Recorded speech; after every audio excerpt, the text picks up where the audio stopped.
Hi, my name is Angel. Welcome back to my channel and welcome to my November wrap up.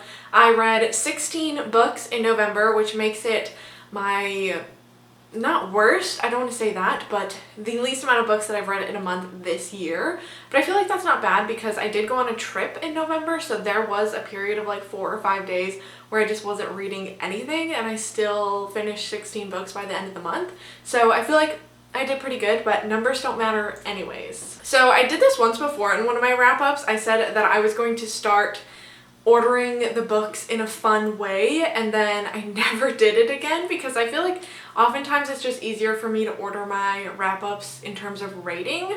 But I feel like this month all of my ratings were between like 2 and 3.5 stars. I had a couple of 4 stars. I did not have a single 5-star book in November, which makes me very sad. So I'm just gonna do a random order. This month I'm going to be talking about the books that I read in order of what I would be most to least likely to survive if I was in the world of this book. So I'm just gonna pull up my Goodreads account on my phone and we're just gonna go through them, and I'm gonna tell you guys like which of these books I would be most likely to survive. I read a lot of haunted house books in November, so I thought that this would be really fun to see which houses I feel like I could stand up against. Okay, I'm gonna start first off with None of This Is True by Lisa Jewell, which is a thriller.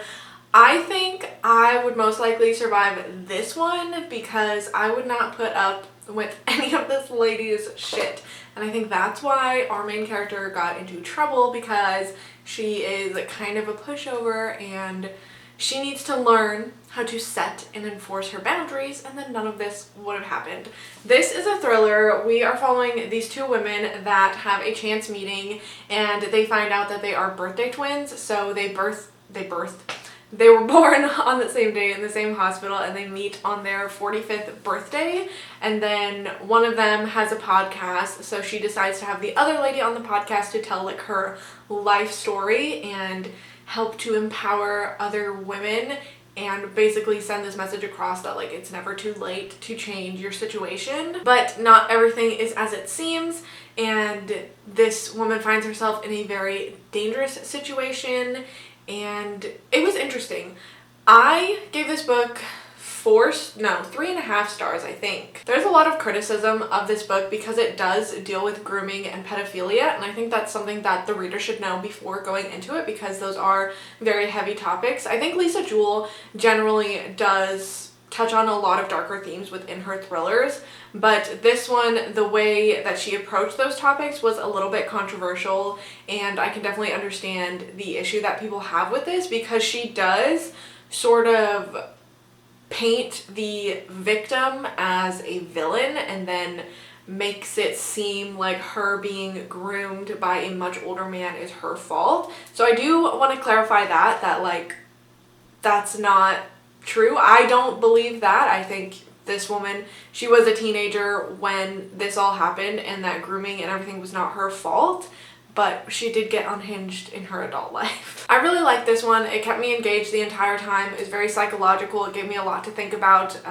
with humans and the way that they act. But yeah, I would survive because I would not get involved with this woman's shit. Okay, next up I'm going to talk about Call Me Indian by Fred Sakamoose. I don't know where to really put this on the lineup because I could approach it from a couple of different ways. This is a nonfiction and this is a story of his life. So how do I really say if I would survive or not? But, you know, going to residential school as a Native child, like that is very, very traumatic, and unfortunately a lot of children did not survive that situation, and it's very, very sad. But Fred Sakamoose, he was, like I said, as a child sent away to a residential school in Canada, and when he was there he learned to play hockey and was really mentored a lot and poured a lot of himself into playing hockey because that was like the only thing that could take his attention away from the pain and the abuse and the anger and everything that he suffered through while he was there being ripped apart from his family. So he learned hockey, and then he went on to become one of the first Indigenous players in the NHL. So it was a really, really interesting story. I didn't give this one a rating because sometimes I feel weird like rating memoirs. Like you can approach it a different way if you want to rate it just off of like the writing and the way that the story was put together, but I feel like at the end of the day, like, that is somebody's personal story, and who am I to sit here and be like, well, it was like traumatic but not traumatic enough, so I give it like 3 stars.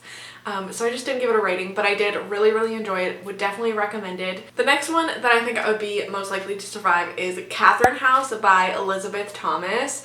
This, I think I could survive because, like, yeah, like, there's a lot of dark and weird things happening, but it's not like you're really in grave danger. Like, it's just a school, so as long as you stay there for your 3 years and you follow the rules and you do your schoolwork, you will survive. So I think I could do that pretty well. This is, as I mentioned, Catherine House is a school. It's a very selective school, very hard to get in, and there is a lot of secretive things happening within the school, and we are following a main character who is really trying to figure out what she wants out of life and navigating friendships and relationships, and then also navigating all of the weirdness at the school. It was very dreamy and like hallucinatory writing. I thought the writing was absolutely beautiful. I gave this one 3.5 stars because I really enjoyed the story. I enjoyed the writing. I loved the reading experience, but I feel like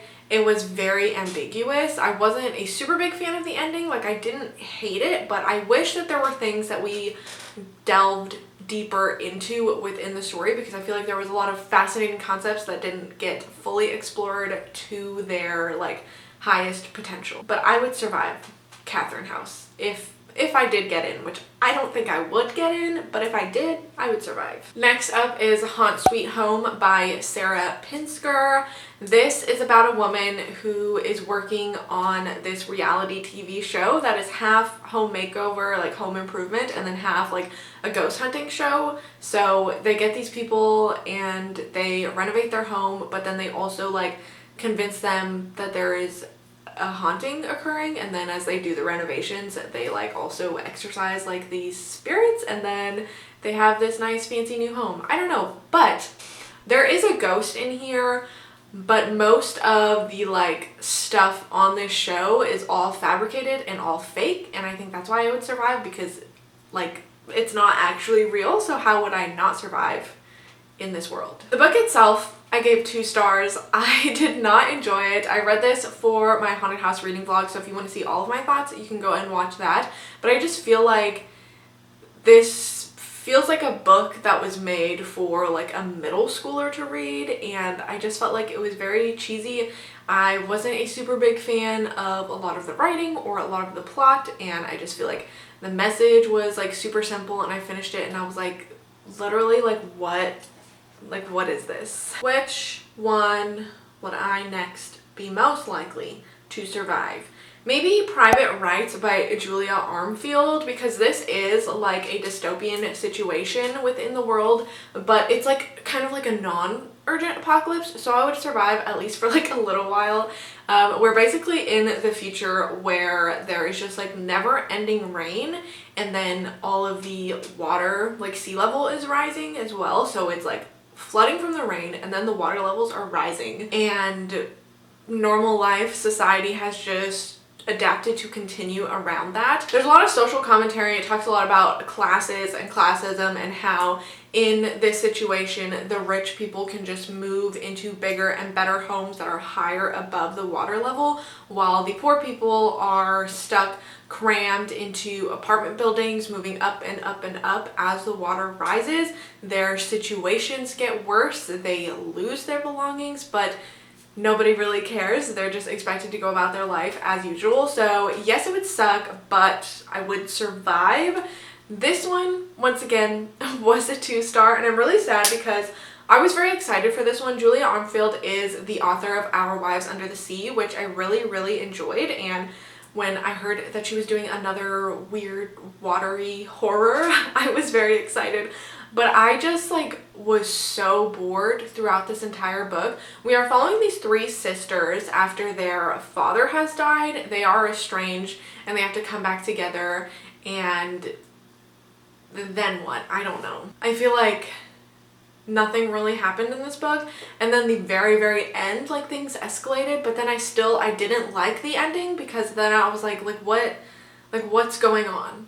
Like, how did we get from point A to point B when everything in between was just like nothing, and I was bored to death and really struggling to get through this one. I enjoyed the commentary, and I thought the world that this takes place in is fascinating. I wish there was more of that aspect and less of boring sisterly relationships.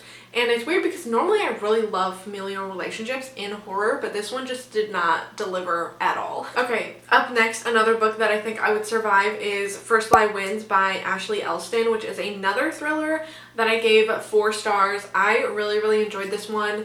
Let me say, I'll tell you guys a little bit about what the book is about, but I went into this totally blind, not having read the synopsis, and that's how I would recommend that you do it, because then I feel like I got my own little plot twist way earlier than I was expecting, and I was shocked, even though this is in the synopsis. So if you want to go into this blind, like, just skip past. But basically we have this girl who works under false identities. So she works for this man called Mr. Smith, and it's kind of like this, I don't know what the word is, like almost like a secret society, but not really. Like, she doesn't know actually who Mr. Smith is, but all of her assignments come from him, and basically he uses her to extract like information from these people, typically men that are very wealthy and involved with a lot of shady things. So she assumes a false identity, goes in, makes them fall in love with her, and then extracts the whatever information,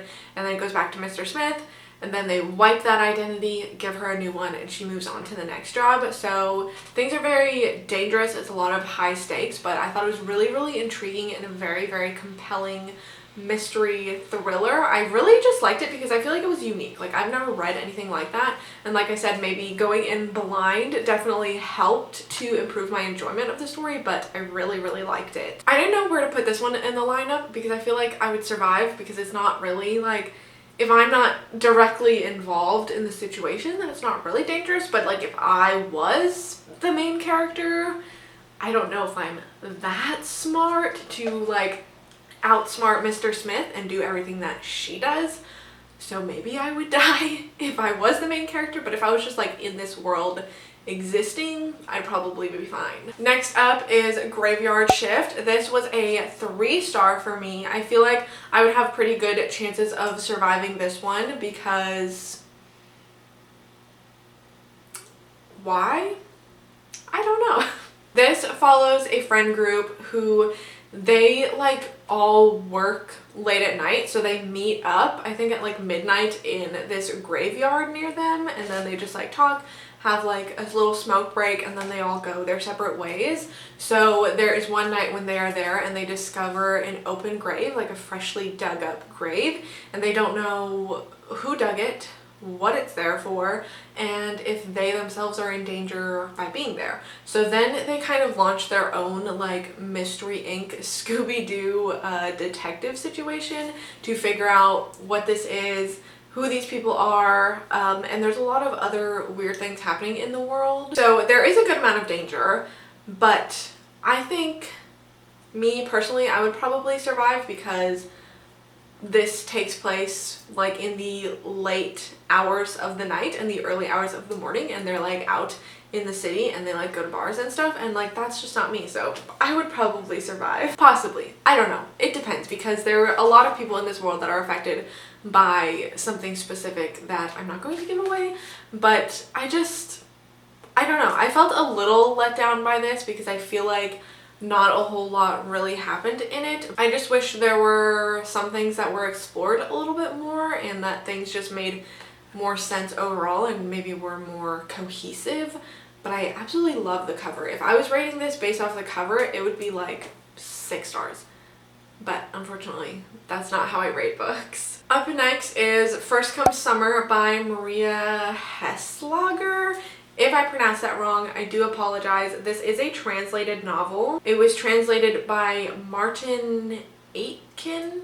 Once again, probably said that incorrectly. This was another 3.5 stars for me. This is a generally short novella.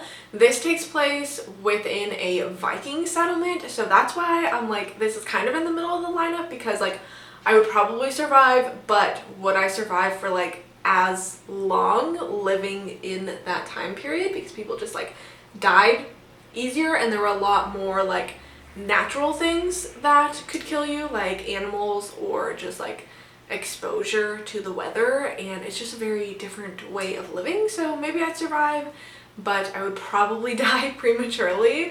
But the book itself follows these two siblings that have a very abnormally close relationship. There's a little bit of incest in here, and there's like witchcraft and rituals. Basically, the brother goes off on an expedition and he comes back in love with another woman, and he's like, I'm gonna marry this, and then the sister's like, no you're not, and then it gets unhinged and a little crazy. So the book is split up into 4 different parts. I think the beginning was super strong, and then when we switched to part 2 and part 3 it kind of lost me a little bit, but then the very end brings it back. Like, it's definitely an ending that will stick with you and maybe it will shock you. I really like the ending. I really like the beginning.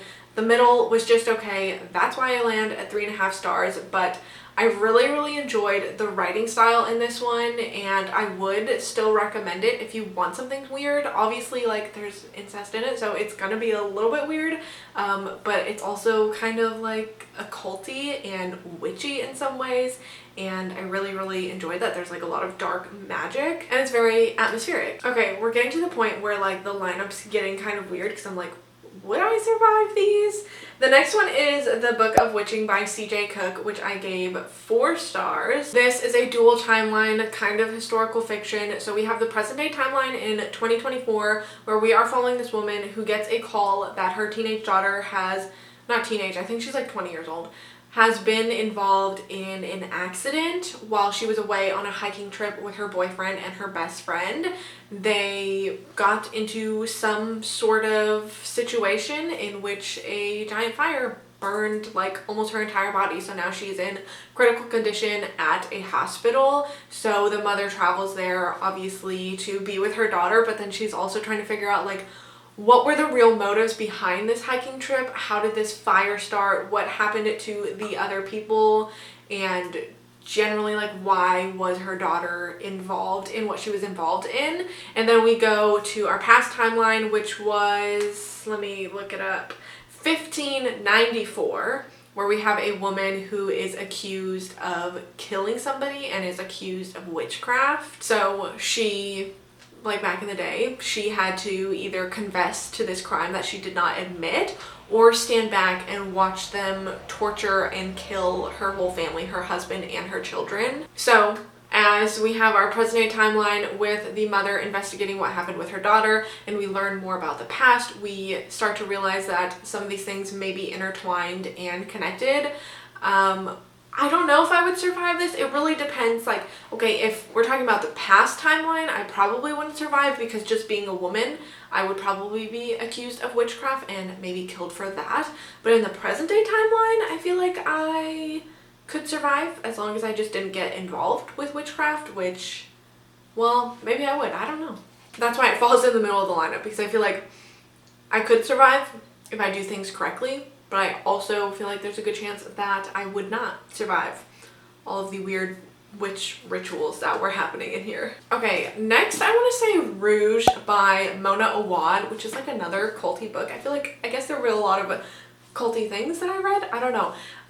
This one, once again, I feel like I could survive, but maybe not. So this is about a woman who, her mother has died and she finds herself falling deeper into the world that her mother was living in, and particularly this obsession with Rouge, which is this like very luxury, fancy, like skincare beauty place. This is like a wellness slash beauty industry horror. So she gets caught up with Rouge and it's very culty, and she doesn't catch on to the cultiness of it right away. And I think if this happened to me, I would like to think that I would be smart enough to be like, okay, this is a cult, I gotta go. But maybe if they were really good at their job, I would fall into the trap, and then if I never woke up out of this like trance, then I would die. I would like to think that that wouldn't happen, but once again, I feel like this could go either way.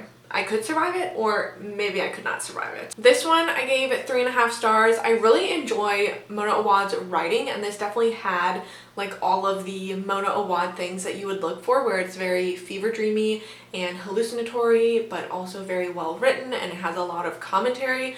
But I feel like there were a lot of points in this book where things started to drag. Our main character as a child was like really obsessed with Tom Cruise, so there were like chapters that just go on and on and on about Tom Cruise, and I was like, what is happening? Why am I reading this right now? I don't think that much was needed to make the point. I think we could have toned that back a little bit. So it did drag a little bit in the middle for me, but generally I enjoyed the story and I enjoyed the writing, and that's why I landed at 3.5 stars. Okay, now things are getting complicated because now I have a lot of like haunted house books left. So I'm like, which one would I be most likely to survive? I think for that, I'm gonna say You Should Have Left by Daniel Kalman, which was another 2-star book for me because I feel like nothing really happened. It's journal entries of this guy. He is at this like Airbnb with his wife and his child, and then the house begins to change around him and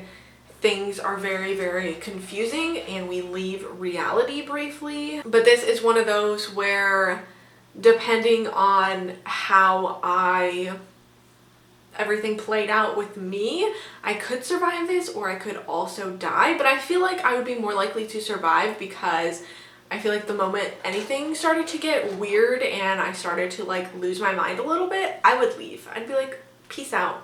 I'm gone. I gotta go. Not like our main character, because I feel like he sticks around like too long. Don't really have a lot to say about this one. I didn't really enjoy it.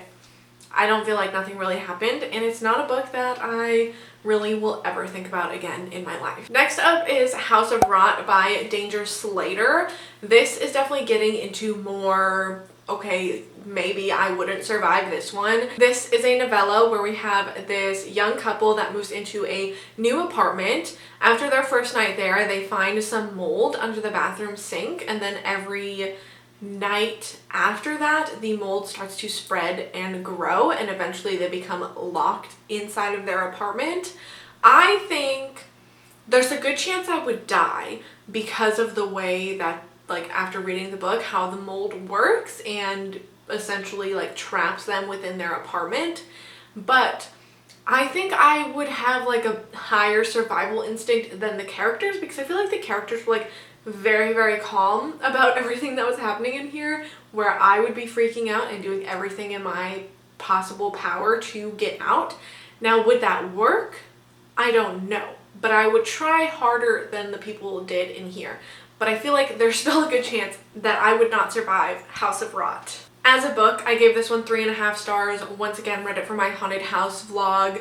There was a lot of body horror. There was a lot of eco horror. It was absolutely nasty and revolting at times, but there were also some things that I feel like could have been a little bit better about it. But overall, it wasn't a bad read. I would recommend it if you want something short, something weird, and something gross. Okay, next up is Just Like Home by Sarah Gailey. This is another haunted house book that I read. This follows a woman who is returning back to her childhood home to take care of her sick and dying mother, and to just kind of get things in order, get the house in order, so when her mother passes, she can just kind of sell the house and move on with her life.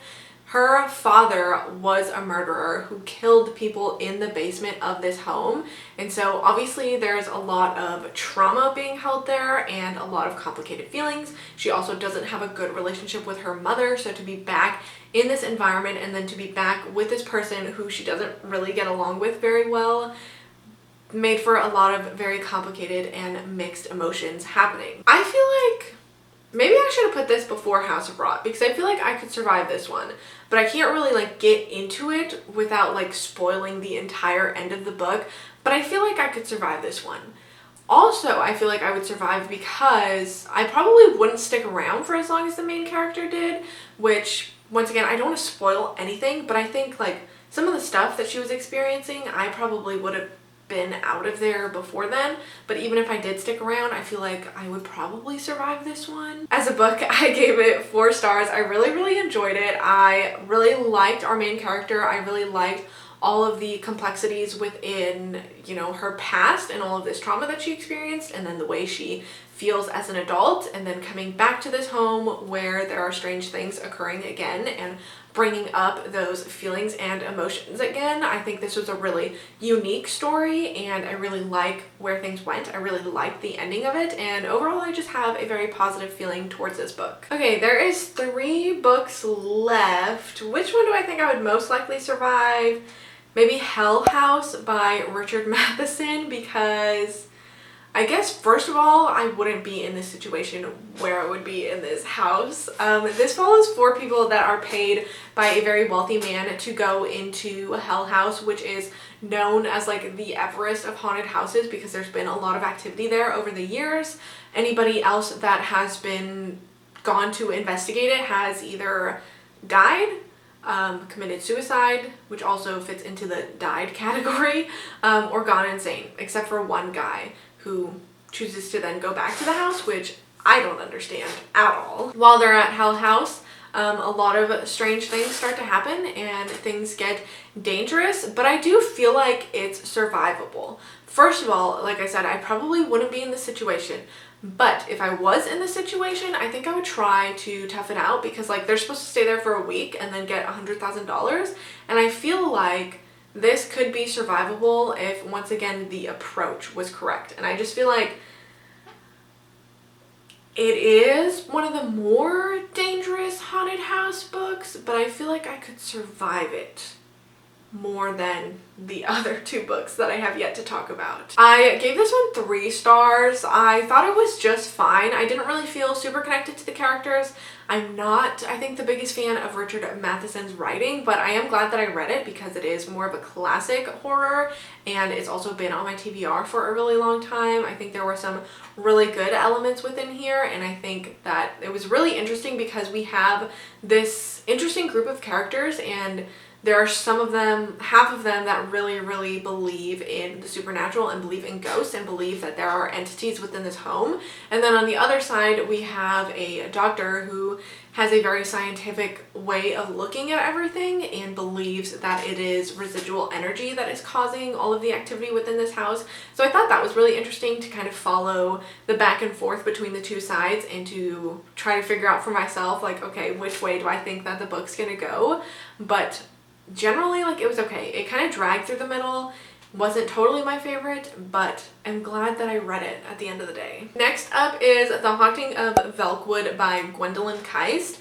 I put this one so low down on the like lineup because the entire premise of the book is this entire neighborhood that just kind of, I don't even know how they explain it in the book, but like everybody in the neighborhood is just like ghosts. Like something happened, they all died, but they're like stuck there, their spirits are stuck there, and nobody's allowed to enter that street except for these 3 young girls who, well, they were young at the time that this happened, where they like escaped before they were stuck in Velkwood forever, but they're the only 3 that are allowed to go back through the veil and enter into this like spirit world, this neighborhood that's essentially stuck in the past because all of its residents are ghosts. And so that's why I feel like it's really low, because like the probability of me being one of the residents that is stuck in Velkwood versus one of the people that got out, I feel like I would be more likely to be one of the ones that got stuck and just turned into a ghost and was stuck there forever. This was my highest rated book of the month though. It was 4.5 stars. I listened to this one primarily on audio, but I did go back and forth between physically reading it as well. And I just thought it was absolutely fascinating. And I feel like it's kind of hard to explain exactly why, but I just thought the premise was so unique and so cool and just so well done. And the characters were very compelling. We basically have the 3 of them as adults who find their way back to Velkwood and pass through the veil once again, and then they are back in their old neighborhood where their parents are, their other friends are, and just like everybody's there, but you know that they're dead, and they just keep feeling this pull towards Velkwood. And just like the idea of it in general, how it's very like, what is the word, like surreal almost, where like obviously it's not a story that's rooted in reality, but the fact that it's like that has happened and then it's just like a normal thing in this world that everybody knows about, like Velkwood is just like this weird haunted neighborhood, I think was really, really fascinating. The writing was absolutely beautiful. The story at its core is really about friendship and being there for the ones that you love, and I really just appreciated everything that this book did, but it just like, it didn't give me that 5-star feeling, which is why I didn't give it 5 stars, but I thoroughly enjoy it. Would definitely recommend it. I've been seeing this one kind of making the rounds like online, and I think it definitely lives up to the hype. I've heard nothing but good things about this book, and I definitely agree with all of those good things. Okay, last on this list, because I don't think I would survive in this world, is The Queen by Nick Cutter. I gave this book 4 stars. It's kind of like a mystery and it's kind of a horror. Well, it's not kind of a horror, it is a horror, but it's also kind of a mystery. We have this girl who is in high school. Her best friend has gone missing along with some other kids from the school, but everybody kind of overlooks her friend because she wasn't like as well known and well liked as the other students that went missing. One day she gets this like package at her door, which is this brand new iPhone, and on the iPhone she starts getting messages from her friend who is missing. So obviously she kind of falls into this mystery solving game where she is getting text messages from her friend and she is just falling deeper and deeper into the mystery and trying to solve the mystery. But there's a lot of weird things going on in this book. It has to do with gene manipulation on humans, and then also a large involvement with insects. So if you don't like insects, if those freak you out, gross you out, don't read this book because there is a lot of it. I mean, it's Nick Cutter.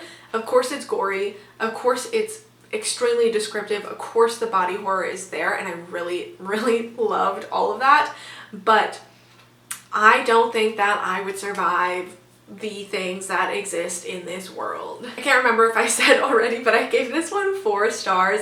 I thought it was really, really fascinating. I thought it was a super compelling mystery, but then also the horror is there as well. I really like Nick Cutter and his writing and his use of body horror in pretty much all of his books. I think he does a fantastic job, and I just think the general premise and the idea of what is happening in this book is so fascinating with this weird gene manipulation and these research facilities and everything that's going on there. I'm trying not to give it too much away because I feel like this is another one where maybe it's good if you go in with as little information as possible. I just really enjoyed it and I still think about it sometimes, but I would definitely die if I was in this situation because it's scary and gross and very dangerous. So that brings us to the end. Those were all 16 books that I read in November in order of most likely to least likely to survive being in the world. Let me know if you guys have read any of these books and what your thoughts were, and let me know if you think you could survive any of them. With all of that being said, thank you so much for watching, and hopefully I will see you guys next time.